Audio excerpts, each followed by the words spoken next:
বাতিল হওয়া ৪৫টি রিক্রুটিং এজেন্সি লাইসেন্স বিনা শর্তে ফিরিয়ে দেয়া সহ ৮ দফা দাবি বায়রার।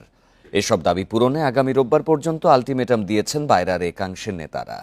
সোমবার রাতে রাজধানীর কাকরাইলে আইডিবি মিলনায়তনে এই ঘোষণা দেন শ্রমবাজার রক্ষা আন্দোলনের আহ্বায়ক আতিকুর রহমান আতিক।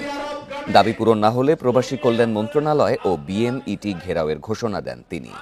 এ সময় সদস্য সচিব মোহাম্মদ মহিউদ্দিন বলেন, গত এক বছরে বৈদেশিক কর্মসংস্থান ও অভিবাসী আইনে একাধিক ধারা ও বিধিতে পরিবর্তন আনা হয়েছে, যা রিক্রুটিং এজেন্সিগুলো স্বাভাবিক কার্যক্রমে বাধা দিচ্ছে। কিছু অসাধু এনজিও আর প্রভাবশালী মহল গুরুত্বপূর্ণ এই খাতকে ধ্বংসের দিকে ঠেলে দিচ্ছে বলে অভিযোগ করে বক্তারা বলেন, এখনই ঐক্যবদ্ধ উদ্যোগ না নিলে অস্তিত্ব সংকটে পড়বেন খাত সংশ্লিষ্টরা। 18 তারিখের মধ্যে এই পরিপত্র জারি করবেন, এই ঘোষণা চাই।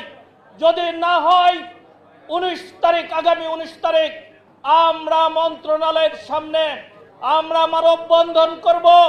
মন্ত্রণালয়কে আমরা ঘেরাও করে আমরা দাবি দাওয়া আদায় করবো ইনশাআল্লাহ।